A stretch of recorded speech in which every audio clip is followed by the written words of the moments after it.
الحمدللہ ماہ مقدس ماہ رمضان کے بابرکت خوبصورت لمحات میں ہم سب کو یہاں حاضر ہونے کی سعادت حاصل ہے۔ اللہ رب العزت اس ماہ مقدس کی خیر و برکت سے وافر حصہ اپنے دامن روح میں سمیٹنے کی اللہ تعالی ہم سب کو توفیق عطا فرمائے۔ محترم معزز مسلمان ماں اور بہنوں، ماہ رمضان کی خصوصی عبادات میں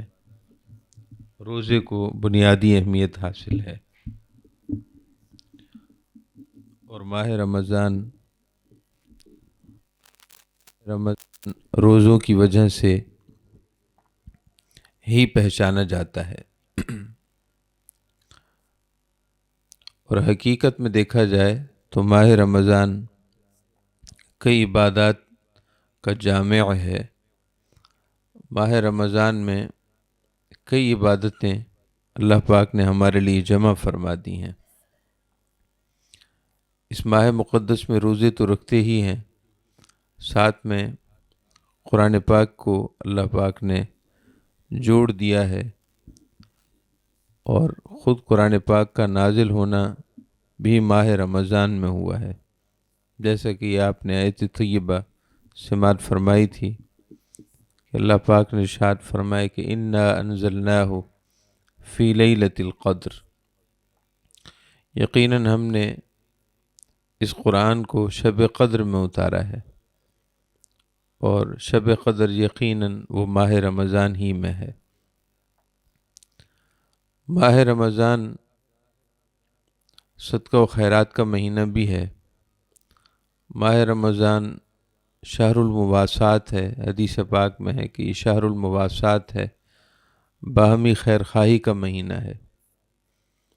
اور اس ماہ مقدس میں رزق کی برکتوں کو بڑھا دیا جاتا ہے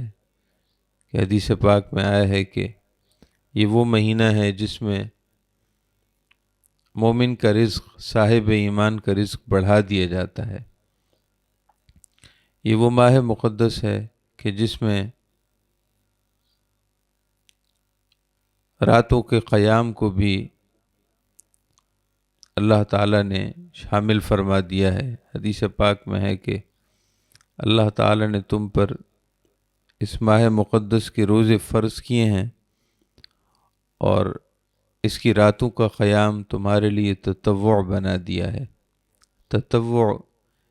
کی اضافی عبادت کو کہتے ہیں، یعنی اضافی نعمت، اضافی عبادت اور اضافی اللہ کا انعام۔ آج کے درس میں ہم یہ سمجھیں گے کہ ماہ رمضان میں جو بنیادی عبادت روزوں کی ہے، یہ روزے اللہ اور اس کے رسول کے ہاں اللہ تعالیٰ کی بارگاہ میں محض روزہ، خواہ وہ رمضان کا ہو یا کوئی اور روزہ ہو، روزے کی کتنی فضیلت اور اہمیت ہے۔ اس کے جو طبعی فوائد ہیں، اس کے جو طبی فوائد ہیں، یعنی میڈیکلی طور پر جو اس کے فوائد ہیں، وہ عام طور پر بیان کیے جاتے ہیں۔ یعنی جو اطباء حضرات ہیں یا میڈیکل کے شعبے سے جن کا تعلق ہے، وہ سمجھتے ہیں کہ روزہ کہ جس میں دن بھر بھوک اور پیاس کی مشقت برداشت کرنا ہوتی ہے، اس کے جسم پر کیا فوائد اور اثرات مترتب ہوتے ہیں، یہ ایک علیحدہ مضمون ہے جو ہمارے بیان کردہ مضمون سے بالکل علیحدہ ہے۔ ہم دینی اعتبار سے، شرعی اعتبار سے، احادیث طیبہ کی روشنی میں یہ سمجھنے کی کوشش کریں گے کہ روحانی طور پر دینی اعتبار سے اس کی کیا فوائد ہیں، اور بروز محشر اللہ رب العزت کے ہاں روزہ دار کی کیا شان ہوگی،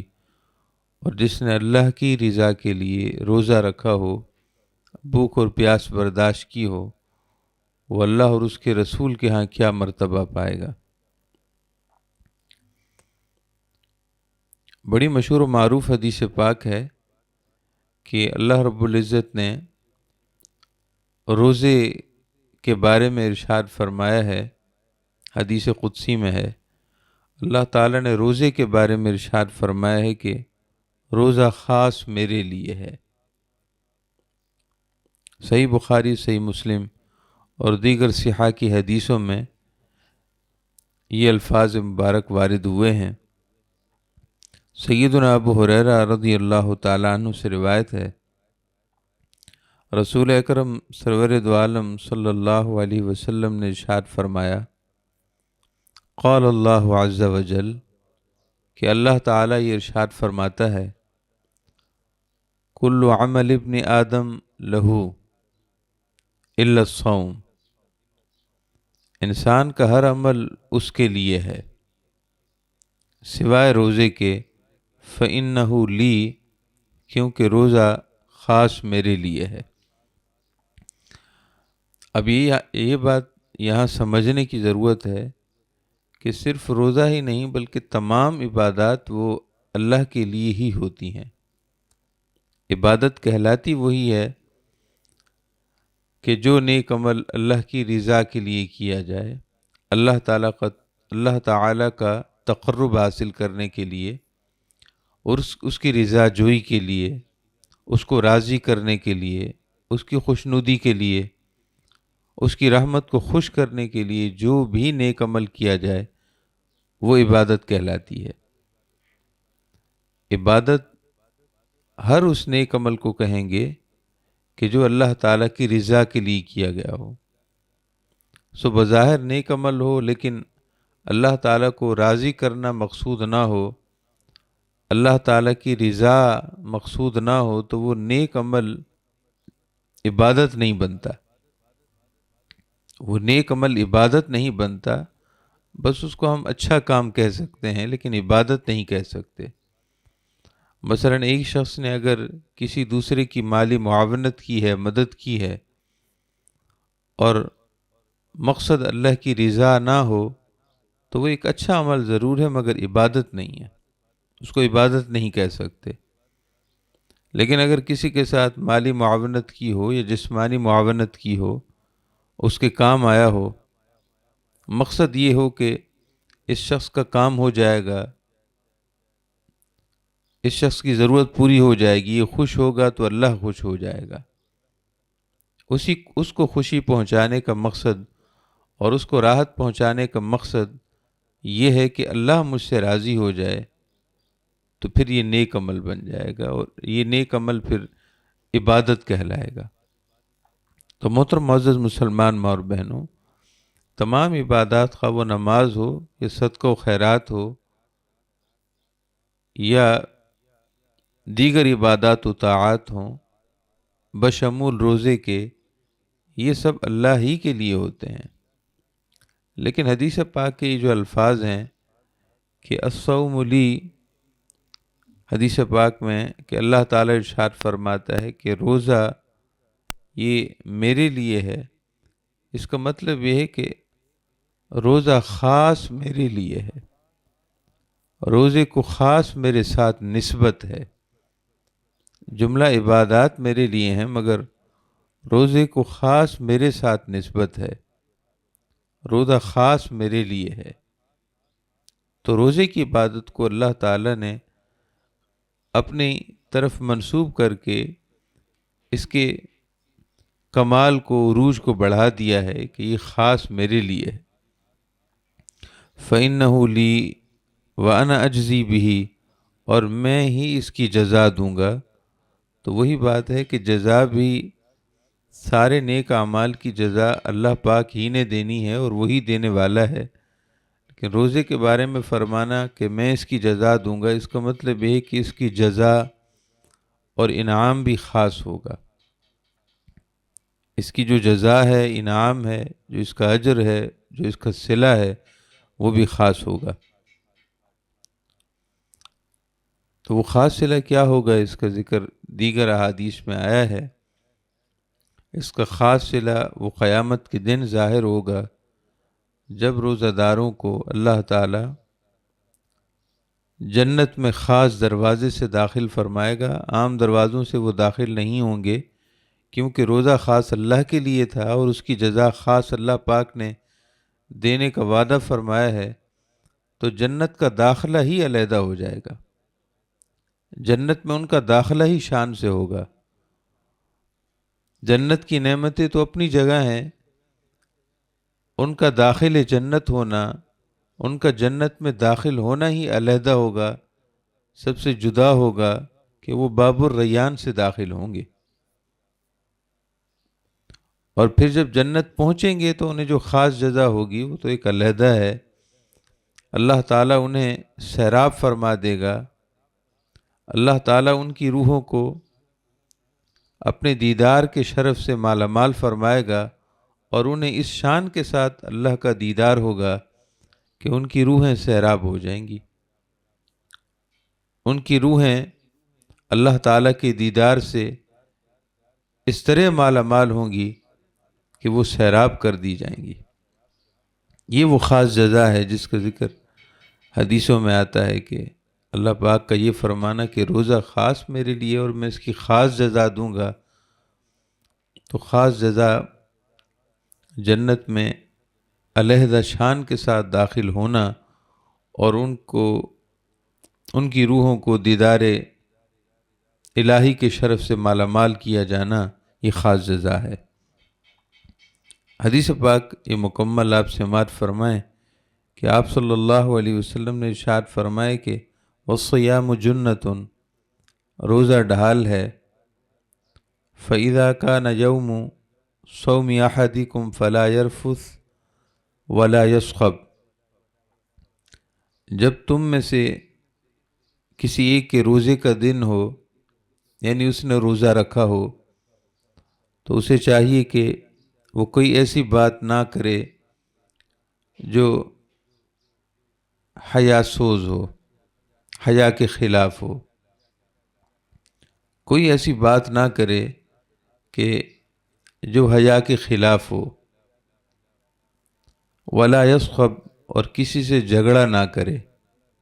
کسی سے جھگڑا اور فساد نہ کرے۔ غور فرمائیے کہ خلاف حیا بات کرنا ویسے ہی منع ہے، صاحب ایمان کی شان نہیں ہے۔ نبی اکرم صلی اللہ علیہ وسلم کے بارے میں صحابہ کرام ارشاد فرماتے ہیں کہ آپ کی گفتگو نہایت پاکیزہ ہوتی تھی۔ آپ صلی اللہ علیہ وسلم خواہ عالم جلال میں ہوں یا عالم جمال میں ہوں، آپ جلال کی کیفیت میں ہوں، ناراضگی کی کیفیت میں ہوں، یا آپ بشاشت اور خوشی کے عالم میں ہوں، آپ صلی اللہ علیہ وسلم کی زبان اقدس نہایت شستہ ہوتی تھی، بہت پاکیزہ گفتگو حضور فرماتے تھے، اور کوئی ایسی بات ارشاد فرمانا ہوتی کسی کے سمجھانے کے لیے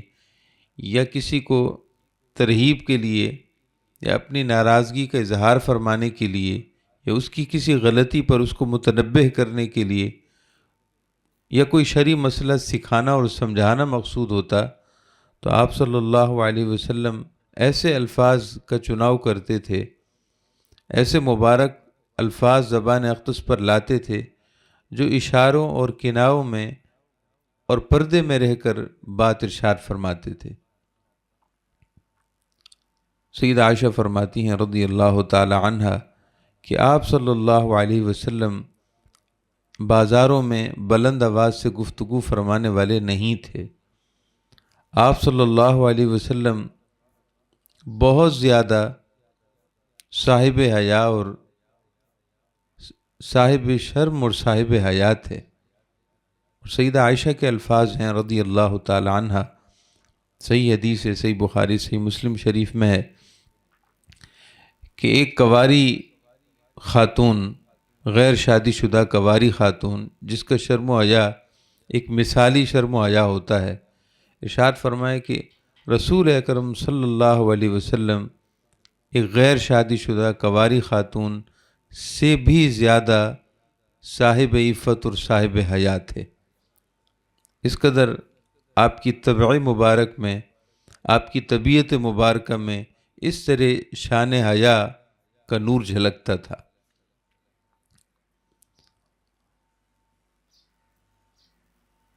تو جھگڑا کرنا یا حیا کے خلاف کوئی بات کرنا صاحب ایمان کی ویسے بھی شان نہیں ہے، اور یہ گناہ ہے۔ اور پھر روزے میں اللہ پاک نے ارشاد فرمایا، حضور پاک نے ارشاد فرمایا کہ تم میں سے کوئی ایک روزے سے ہو تو وہ ایسا نہ کرے۔ اس کا مطلب یہ ہے کہ اب گناہ کی وجہ سے محرومی بڑھ گئی ہے۔ روزہ گویا کہ اللہ تعالیٰ کے ایک حرم ہے۔ روزہ دار نے گویا کہ روزہ رکھ کر اس نے ایک احرام پہن لیا ہے، نیکی کا احرام پہن لیا ہے۔ وہ اللہ تعالیٰ کے حرم میں ہے، وہ اللہ تعالیٰ کے حرم کا مسافر ہے۔ روزہ رکھ کر وہ عام بندوں کی طرح نہیں ہے، اور روزہ رکھ کر وہ اللہ تعالیٰ کے قرب کے حرم میں آ چکا ہے۔ اندازہ فرمائیے کہ روزہ دار روزہ رکھ کر وہ اللہ تعالیٰ کے قریب کیسے ہوا ہے۔ حدیثوں میں آتا ہے کہ اللہ تعالیٰ نے فرشتوں کی ذمہ داری فرما دی ہے، لگا دی ہے، فرشتوں کو مامور فرما دیا ہے کہ اب میرا بندہ میری بندی روزے سے ہیں،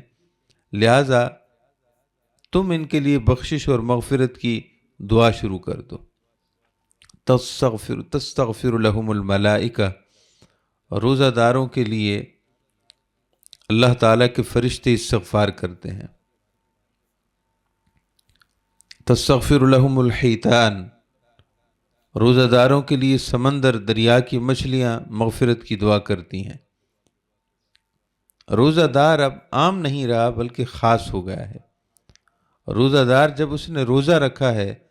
وہ اللہ تعالیٰ کے بہت قریب ہو چکا ہے، لہذا جس طرح نیکی اور اجر و ثواب اور عبادت اور طاعت کا درجہ بڑھ گیا ہے، ایسے ہی گناہ کرنے کی وجہ سے ناراضگی بھی بڑھ گئی ہے۔ اس کی مثال ہم عام طور پر یہ بیان کرتے ہیں کہ جیسے کہ حرم مکہ میں، مسجد حرم شریف میں ایک نیکی 1,00,000 نیکیوں کے برابر ہے، تو گناہ کی وجہ سے محرومی بھی اس قدر بڑھ جاتی ہے۔ وہاں نیکی کا درجہ بڑا ہے تو گناہ کی وجہ سے محرومی بھی زیادہ ہے۔ تو گناہ ویسے بھی برا ہے، لیکن حدیث پاک میں آ رہا ہے کہ جب تم میں سے کوئی ایک روزے سے ہو تو وہ اہتمام کرے کہ فلا یرفث، زبان سے کوئی ایسی بات نہ کرے جو حیا کے خلاف ہو، ولا یصخب، اور کسی سے جھگڑا نہ کرے، فساد نہ کرے، فإن صابہ احد او قاتلہ، اور اگر کوئی دوسرا اسے مجبور کر دے، کوئی دوسرا اسے گالم گلوچ کرے یا اس کے ساتھ جھگڑا کرنا شروع کرے، تو یہ جواباً کوئی مزاحمت نہ کرے، اور یہ اسے کہے کہ انی صائم، میں روزے سے ہوں۔ اسے یہ کہنا کہ میں روزے سے ہوں، یہ بتانا مقصد نہیں ہے کہ دیکھو میں روزے سے ہوں، بلکہ یہ بتانا مقصد ہے کہ میں روزے سے ہوں، میں روزے کی حرمت کا پاس اور لحاظ رکھوں گا۔ چونکہ میں روزے سے ہوں لہذا میں جوابی کوئی بات نہیں کرنے والا، اور جواباً تمہارے جھگڑے کے ساتھ میں کوئی جھگڑا جواب میں نہیں اس کی بنیاد رکھنے والا۔ میں روزے سے ہوں، میں روزے کی حرمت کا لحاظ رکھوں گا۔ یہ آپ روزے کی فضیلت سماعت فرما رہے ہیں کہ مطلقاً روزہ، محض روزہ، اس کی فضیلت کتنی ہے، اور روزہ دار اگر اللہ کی رضا کے لیے روزہ رکھتا ہے تو اس کی شان کتنی بڑی ہوتی ہے۔ جناب سیدنا علی کرم اللہ تعالی وجہ الکریم کے بارے میں ہے کہ آپ نے ارشاد فرمایا کہ مجھے سب سے زیادہ یہ بات پسند ہے کہ سخت گرمی کا موسم ہو،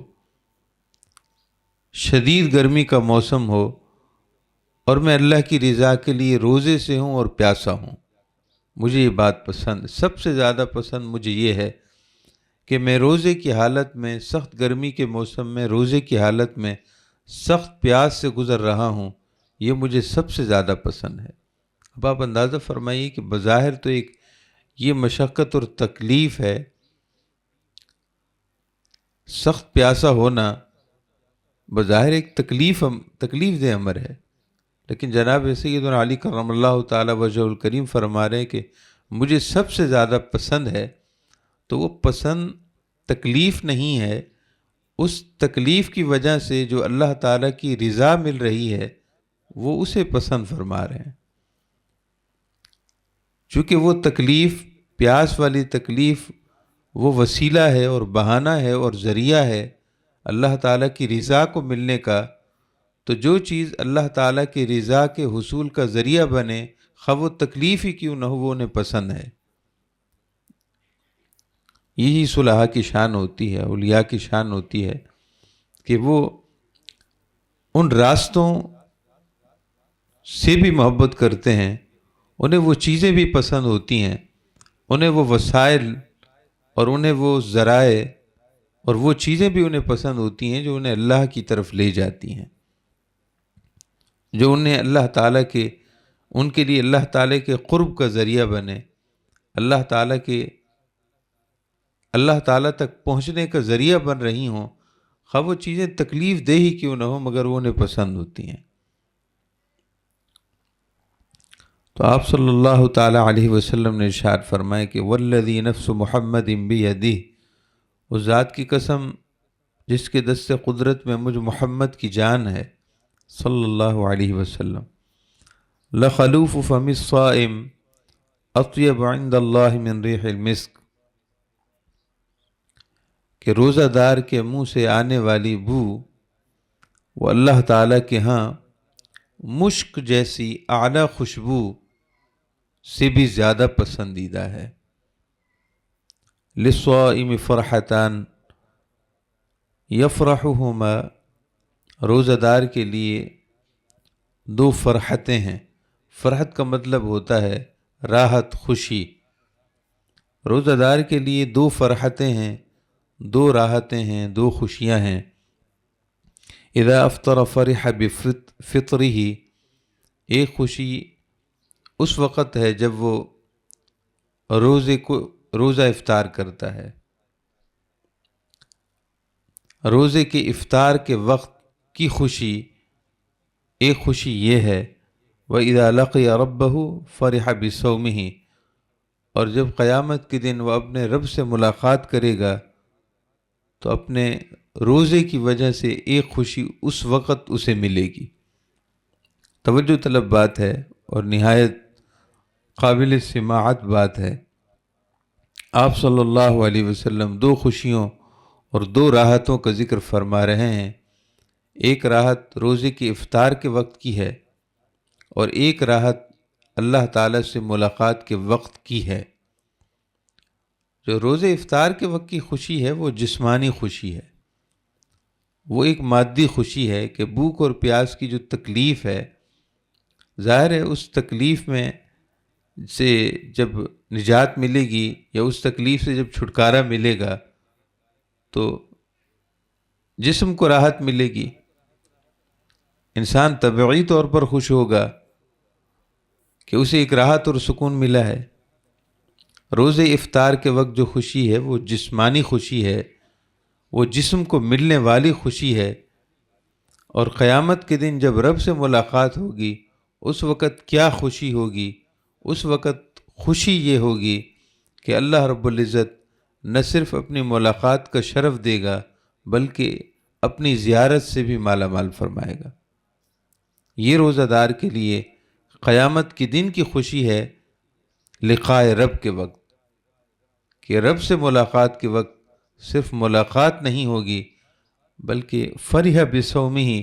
وہ اپنے روزے کی وجہ سے فرحت پائے گا۔ فرحت دیدار رب کی ہوگی، دیدار الہی کی ہوگی، جب رب کریم اپنی شان کے مطابق اس اپنے بندے یا بندی کو، روزہ دار بندے یا بندی کو اپنا جلوہ کرائے گا اور اپنے دیدار سے مالا مال فرمائے گا، تو اس وقت اس کا جسم تو اپنی جگہ، اس کی روح خوش ہوگی۔ اور یاد رہے کہ جتنی چیزیں ہم دنیا میں استعمال کرتے ہیں، کھانے کی یا پینے کی یا اوڑھنے کی، ان سب کی خوشی صرف ہمارے جسم کو ہوتی ہے، لیکن اندازہ کیجئے کہ کتنی خوشی ہوتی ہے۔ ہم اچھا لباس پہنے کتنا خوش ہوتے ہیں، اگر ہمیں کچھ اچھا کھانے کو مل جائے تو کتنا خوش ہوتے ہیں، بھوک بھی لگ رہی ہو، اور کوئی اچھا مشروب جس کو پینے کو دل چاہے اور وہ مشروب مل جائے تو دل کتنا خوش ہوتا ہے۔ ایسے ہی دنیاوی نعمتیں، مال و دولت مل جائے تو کتنی خوشی ہوتی ہے۔ ایسے ہی ہم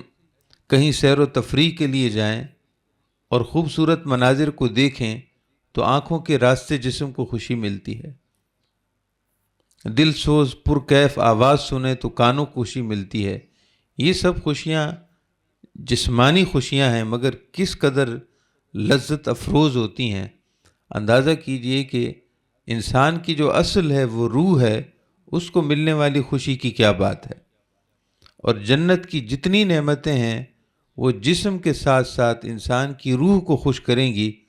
اور پھر جنتی نعمتوں میں سب سے بڑی نعمت وہ اللہ تعالیٰ کا دیدار ہے، اور اس سے براہ راست روح کو خوشی ملے گی۔ روزہ دار کے لیے اللہ رب العزت نے آخرت میں جو نعمتیں مخفی رکھی ہیں اور آخرت میں جو نعمتیں چھپا رکھی ہیں، جن کا زبان سے ذکر نہیں ہو سکتا، جس کو بیان نہیں کیا جا سکتا، ان کو اشاروں میں حضور نے بیان فرمایا ہے، چونکہ وہ قابل بیان نہیں ہیں۔ الفاظ پر غور کیجئے کہ وَإِذَا لَقِيَ رَبَّهُ فَرِحَ بِصَوْمِهِ، جب وہ اپنے رب سے ملاقات کرے گا تو اپنے روزے کی وجہ سے خوشی پائے گا۔ رب کی ملاقات تو ہو رہی ہے، رب سے ملاقات تو ہو رہی ہے، روزے کی وجہ سے ایک علیحدہ خوشی کون سی ہے؟ وہ علیحدہ خوشی مختصر الفاظ میں یہ ہے کہ دیدار الہی ہے۔ اور اللہ کا دیدار کسے کہتے ہیں یہ نہ آپ سمجھ سکتے ہیں اور نہ ہم سمجھ سکتے ہیں۔ یہ ایک کیف ہے جس کو بیان نہیں کیا جا سکتا۔ دنیا کی بہت سی چیزیں ایسی ہیں جن کی لذت بیان نہیں ہو سکتی، تو وہ تو آخرت کی نعمت ہے، اور ہے بھی سب سے بڑی نعمت، اور ہے بھی اللہ کا دیدار، تو وہ کیسے بیان ہو۔ اور صحیح بخاری کے الفاظ یہ ہیں کہ اللہ رب العزت ارشاد فرماتا ہے کہ روزہ دار نے روزہ میرے لیے رکھا ہے، یترک طعامہ و شرابہ و شہوتہ من اجلی، اس نے اپنا کھانا پینا چھوڑ رکھا ہے، اپنے جائز جنسی تقاضے اس نے چھوڑ رکھے ہیں، سب میرے لیے اس نے کیا ہے۔ جب وہ میرے لیے اتنی بڑی قربانی دے رہا ہے تو وَأَنَا أَجْزِي بِهِ، جس میرے بندے اور بندی نے میرے لیے کھانے پینے کی قربانی دی ہے، میں اس کو خاص جزا دوں گا۔ اسی طرح حدیث پاک میں آیا ہے کہ ہر نیکی کا اجر و ثواب کم سے کم 10 ہے، اور پھر اللہ تعالیٰ اپنے فضل سے اس کو بڑھاتا ہے۔ بندے کا جتنا خلوص ہو، اس کے دل میں اللہ پاک کو راضی کرنے کی جتنی نیت ہو، وہ اللہ پاک اپنی شان کے مطابق اس کی نیکی کا ثواب بڑھاتا ہے، اور 700 گنا تک بڑھا دیا جاتا ہے۔ ایک نیکی کا ثواب 10 گنا کم سے کم ہے، اور 10 گنا سے بڑھا کر 700 گنا تک بڑھایا جاتا ہے۔ اور جن کا اخلاص اللہ پاک کی بارگاہ میں مقبول ہو، ان کے لیے پھر اجر و ثواب بھی بغیر حساب ہوتا ہے۔ آپ صلی اللہ علیہ وسلم نے یہ بات بیان کرنے کے بعد یہ ارشاد فرمایا کہ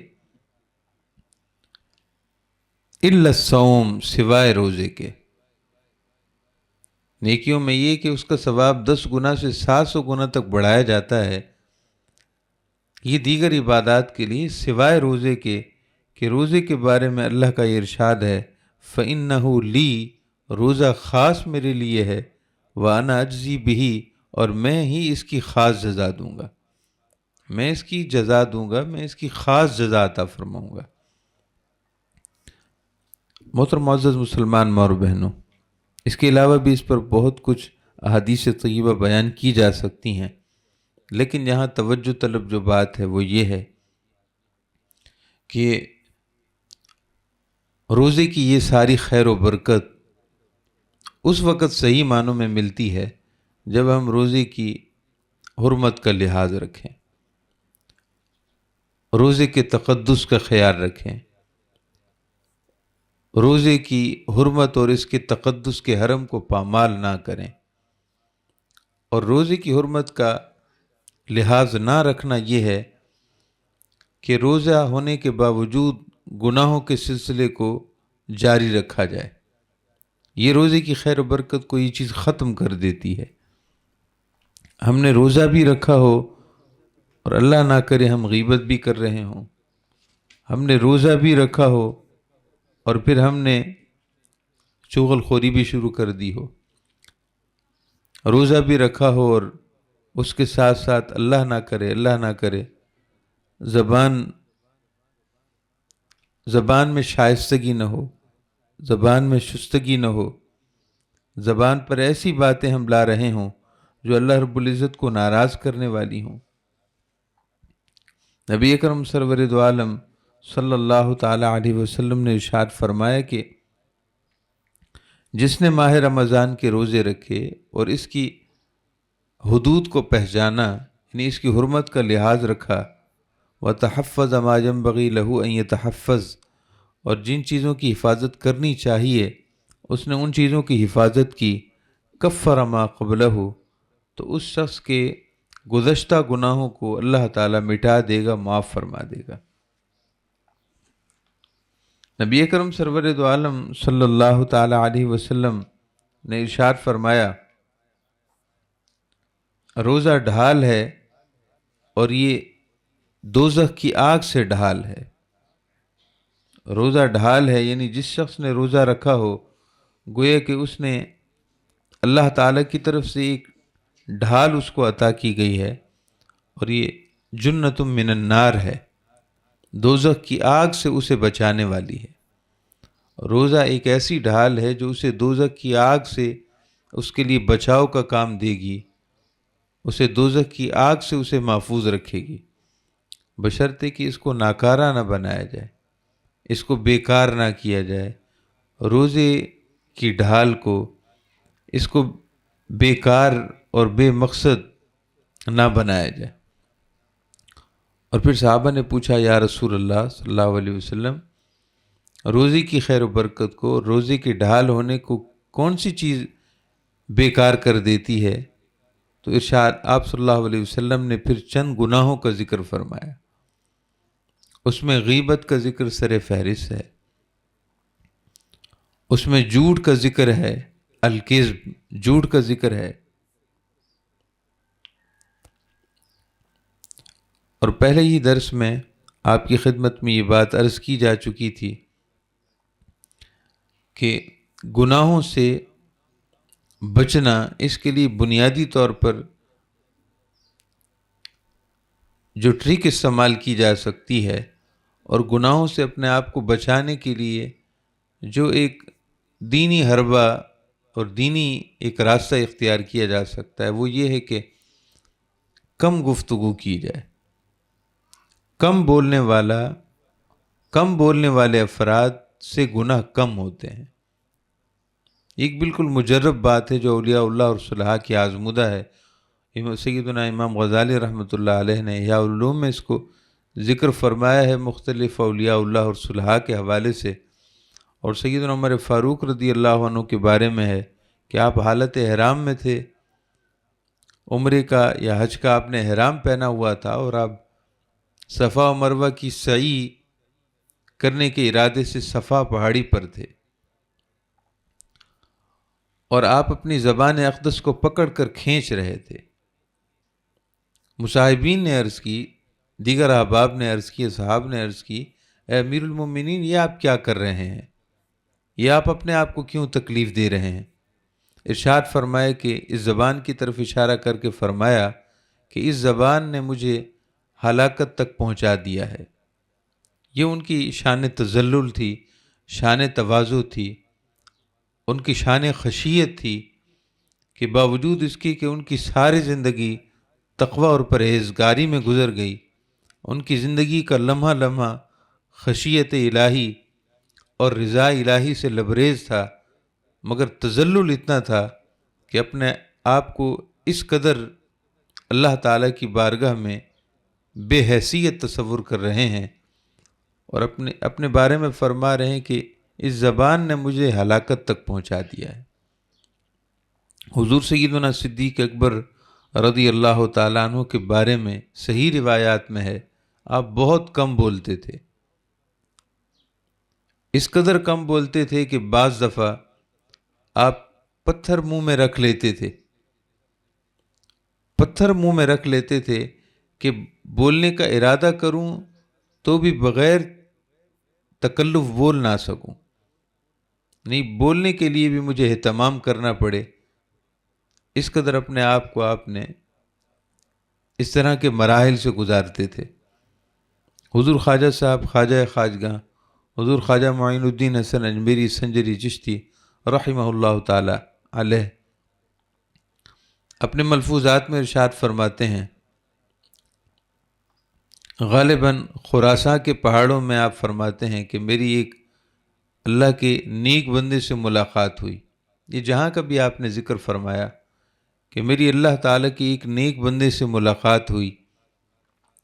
میں مہینہ بھر ان کی خدمت میں رہا لیکن انہوں نے مجھ سے کوئی بات نہیں کی، مہینہ بھر میں ان کی خدمت میں رہا، وہ تسبیح اور تحلیل میں اور اللہ کی یاد میں مستغرق تھے اور انہوں نے مجھ سے اس پورے عرصے میں کوئی بات نہیں کی سوائے اس کے کہ انہوں نے مجھ سے دو باتیں پوچھیں۔ ایک یہ پوچھا کہ کیا آپ کے ماں باپ حیات ہیں، زندہ ہیں؟ دوسری بات انہوں نے مجھ سے پوچھی تھی کہ تمہارے گھر سے مسجد کتنی دور ہے؟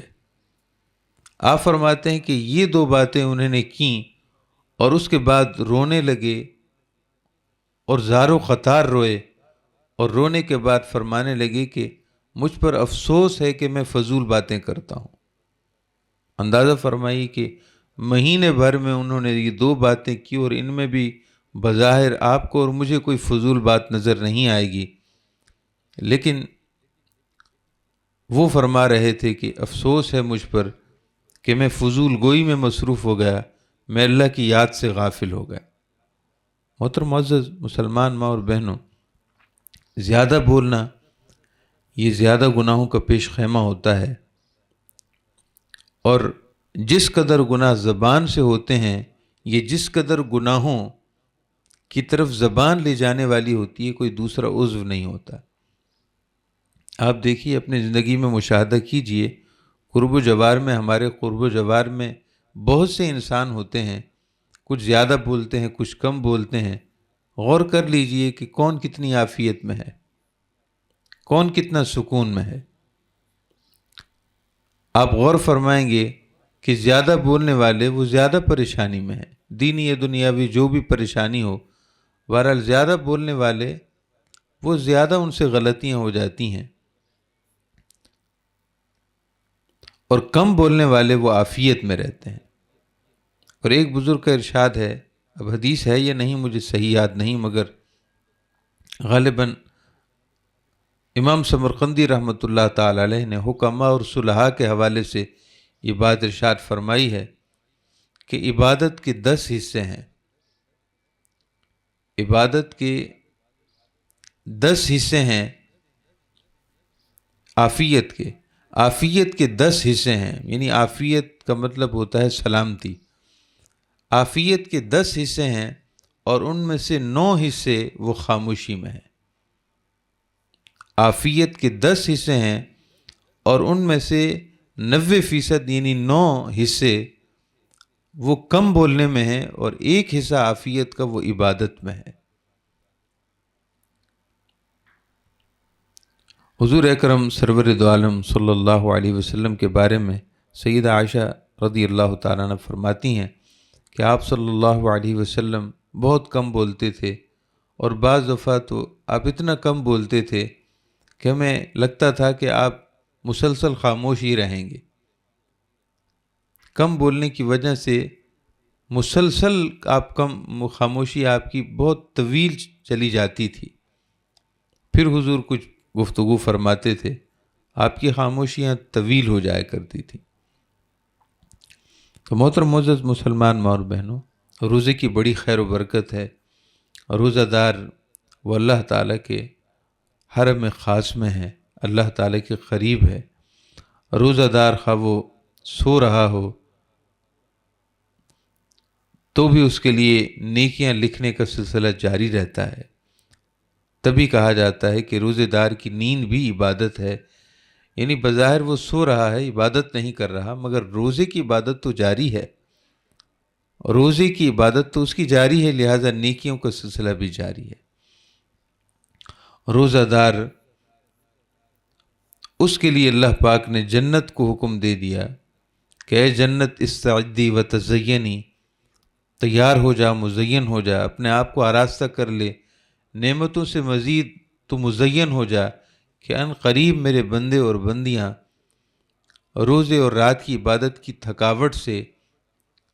اس مرحلے سے گزر کر ان قریب اے جنت تجھ میں داخل ہونے والے ہیں، میری عزتوں والے گھر اور میری نعمتوں والے گھر جنت میں داخل ہونے والے ہیں۔ روزہ دار کے جسم کے اعضاء اور اس کی ہڈیاں اور اس کے جوڑ بھی روزہ دار کے لیے مغفرت کی دعا کرتے ہیں۔ ایک دفعہ آپ صلی اللہ علیہ وسلم سیدنا بلال رضی اللہ تعالی عنہ کے ہاں تشریف لے گئے اور وہ نفلی روزے سے تھے۔ سیدنا بلال رضی اللہ تعالیٰ عنہ حضور کی خدمت میں حاضر ہوئے اور وہ نفل روزے سے تھے، اور آپ صلی اللہ علیہ وسلم اس وقت کچھ تناول فرما رہے تھے، کچھ آپ کھا رہے تھے، تناول فرما رہے تھے۔ تو آپ نے سیدنا بلال رضی اللہ تعالیٰ عنہ کو اشارہ فرمایا کہ آپ بھی کھائیں۔ انہوں نے عرض کی یا رسول اللہ صلی اللہ علیہ وسلم میں روزے سے ہوں۔ تو آپ صلی اللہ علیہ وسلم نے ارشاد فرمایا کہ جب کوئی شخص روزے سے ہو اور اس کے سامنے کوئی کھانے پینے کی چیز استعمال کر رہا ہو تو اس روزہ دار کے جوڑ، ہڈیوں کے جوڑ، اس کی ہڈیاں بھی اس کی مغفرت کے لیے دعا کرتی ہیں۔ محترم معزز مسلمان ماں اور بہنوں، اللہ تعالیٰ سے دعا کیجئے اللہ تعالیٰ ہم سب کے روزوں کو ریا اور تصنع سے بچا لے، دکھلاوے سے بچا لے۔ اللہ تعالیٰ تشہیر سے اور شہرت طلبی سے اللہ تعالیٰ ہم سب کے روزوں کو بچا لے، اور جن اللہ تعالیٰ کے نیک بندوں اور بندیوں کے روزوں پر اللہ تعالیٰ انہیں اپنے دیدار کے شرف سے مالا مال فرمائے گا، اللہ تعالیٰ ہم سب کو ان میں شامل فرما لے۔ وما علینا الا البلاغ۔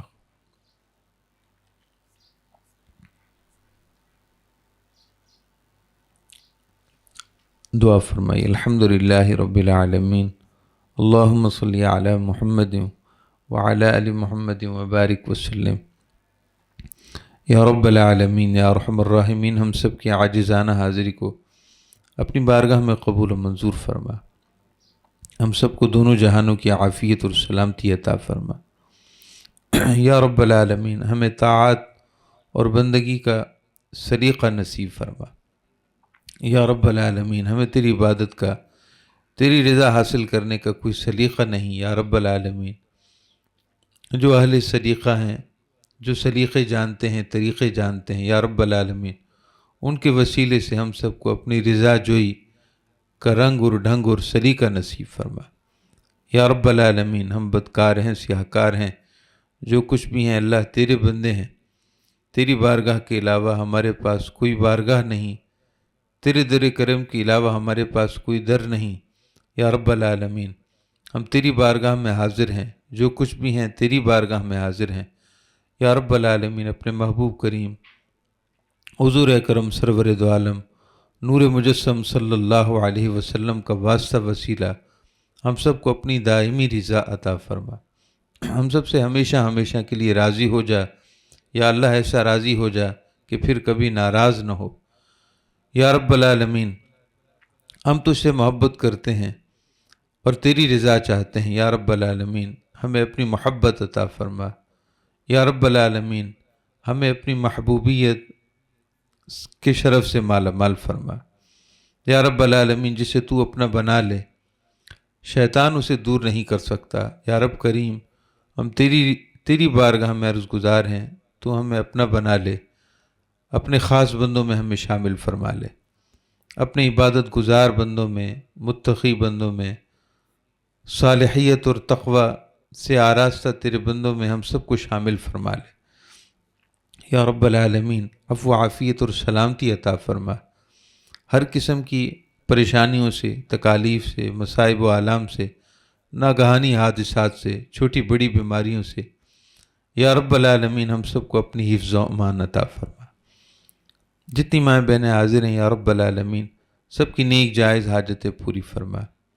بیماروں کو مکمل صحت، مکمل شفا عطا فرما، محتاجوں کی محتاجیاں دور فرما، معذوروں کی معذوریاں دور فرما، تنگ دستوں کی تنگ دستیاں دور فرما۔ ایک خاتون ہیں وہ بلڈ کینسر میں مبتلا ہو گئی ہیں، دعا فرمائیے، چھوٹے چھوٹے بچے ہیں ان کے، اللہ تعالیٰ انہیں شفائے کاملہ عطا فرمائے۔ اللہ تعالیٰ انہیں اور جتنے بھی بیمار ہیں، بالخصوص جو موذی امراض مبتلا ہیں، کینسر کے مریض ہیں، گردے کے امراض میں مبتلا ہیں، ڈائلسس ہوتے ہیں جن کے، اور سانس کے مریض ہیں، دل کے مریض ہیں، اللہ تعالیٰ سب کو مکمل شفا عطا فرمائے یا رب العالمین۔ لا علاج امراض وہ ڈاکٹروں کے ہاں لا علاج ہیں یا رب العالمین، تیری بارگاہ قدرت میں کوئی چیز ناممکن نہیں یا رب العالمین۔ تمام لا علاج مریضوں کو مکمل صحت اور مکمل شفا عطا فرما یا رب العالمین۔ ہم سب کی نیک جائز حاجات کو پورا فرما، ہم سب کی نیک جائز تمناؤں کو پورا فرما، ہم سب کا خاتمہ ایمان پر فرما۔ بروز محشر